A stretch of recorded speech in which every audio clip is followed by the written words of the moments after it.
Bonjour, bienvenue aujourd'hui à notre lecture des cieux ouverts. On est le mercredi 28 février. Père éternel, nous te remercions encore pour cette opportunité d'apprendre à tes pieds. Saint-Esprit, viens nous enseigner aujourd'hui. Viens demeurer dans notre cœur. Viens ancrer la parole dans notre cœur et viens nous fortifier pour vivre selon la parole. Au nom de Jésus, nous avons prié. Amen. Donc aujourd'hui, nous allons parler sur le sujet appelé à une vie de prière. Notre verset à mémoriser est tiré de Thessaloniciens, chapitre 5, verset 17, et ça nous dit « Priez sans cesse ». Verset très très facile et simple à mémoriser, « Priez sans cesse ». Donc nous allons lire notre passage biblique tiré de Luc, chapitre 18, verset 1 à 8. Je lis. Jésus leur adressa une parabole pour montrer qu'il faut toujours prier et ne point se relâcher.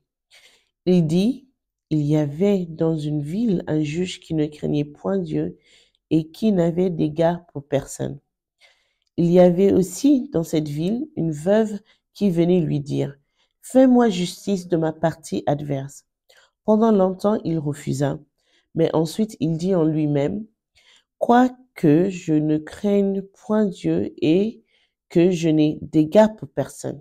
Néanmoins, parce que cette veuve m'importune, je lui ferai justice, afin qu'elle ne vienne pas sans cesse me rompre la tête. » Le Seigneur ajouta, « Entendez ce que dit le juge inique.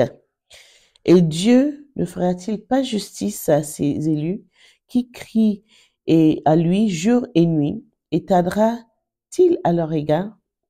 Je vous le dis, il leur fera promptement justice. Mais quand le Fils de l'homme viendra, trouvera-t-il la foi sur la terre? » Waouh! C'est un passage très très important et je vous encourage à le lire et méditer dessus toute la journée. Il y a beaucoup de points à tirer de cela, mais nous allons entrer tout de suite dans notre lecture. Beaucoup de ministres de Dieu parlent de prière et dirigent souvent des prières, mais prient eux-mêmes à peine. Quand il est temps de prier, ils annoncent le sujet de prière, demandant aux gens de prier, et tout ce qu'ils font tout au long est d'encourager les gens à continuer à prier. Ils ne prient pas dans les réunions de prière ou en privé. C'est l'une des raisons pour lesquelles beaucoup n'accomplissent pas l'appel de Dieu dans leur vie. L'apôtre Paul était un homme de prière. Dans 1 Thessaloniciens 5, 17, il a dit « Priez sans cesse. Quand je veux quitter ma maison pour un voyage, je prie. Quand je monte dans la voiture, je prie encore. Quand je monte dans l'avion, je prie à nouveau. » La Bible dit de prier sans cesser. Continuez à prier, en d'autres mots. Un auteur-compositeur a dit « Chrétien, ne te repose pas encore.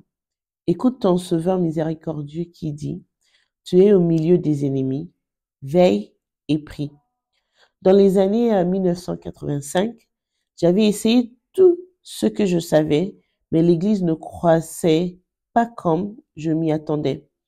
Ensuite, j'ai entendu parler d'un pasteur en Corée du Sud dont l'Église croissait rapidement et qui tenait habituellement une conférence annuelle des ministres. Je n'avais pas de l'argent pour y aller, mais j'ai prié et Dieu a envoyé de l'aide. J'y suis allée et j'ai vu ce que je n'avais jamais vu auparavant. J'ai entendu le pasteur dire sur la chaire que ceux qui étaient à l'église ce dimanche ne devraient pas venir le dimanche suivant à cause de la place et de l'espace, et ce malgré la tenue de 7 messes chaque dimanche dans une salle pouvant accueillir jusqu'à 50 000 personnes. Pendant la conférence, ils nous ont emmenés à sa montagne de prière où nous avons été affectés à des grottes où nous pouvions prier en privé.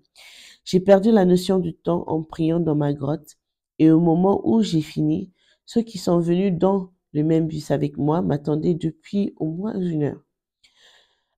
Quand je suis montée dans le bus, ils étaient en colère et m'ont demandé « Pourquoi nous avez-vous retardé ?»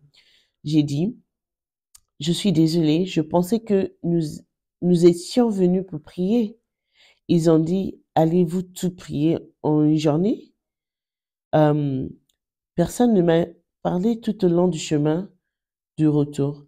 Et c'était bien parce que dans mon cœur, je regurgissais encore de prières. Il y a quelques années, je suis retournée en Corée du Sud. La première fois que je suis allée, je ne pouvais pas m'approcher de l'homme de Dieu. Mais cette fois-ci, j'ai pu le rencontrer. Le docteur Yonggi Cho, d'heureuse mémoire, il a dit, j'ai entendu parler de vous. Voulez-vous prier pour moi? Bien-aimés, je vous exhorte à toujours prier, selon Éphésiens 6, 18. Le point clé pour aujourd'hui, c'est que je ne sais pas où Dieu vous emmène dans votre vie, mais si vous voulez vraiment y arriver, vous devez mener une vie de prière. Que le Seigneur nous aide aujourd'hui et qu'il continue à nous fortifier dans la prière, nous fortifier pour que rien ne nous détarde de la prière, pour qu'on puisse prier quand on est faible, pour qu'on puisse prier quand on est fort, pour qu'on puisse prier dans la tristesse, qu'on puisse prier dans la joie et prier toujours et sans cesse comme la Bible nous dit. Donc, je vous souhaite une très bonne journée. Que le Seigneur exauce nos prières. Au nom de Jésus. Amen.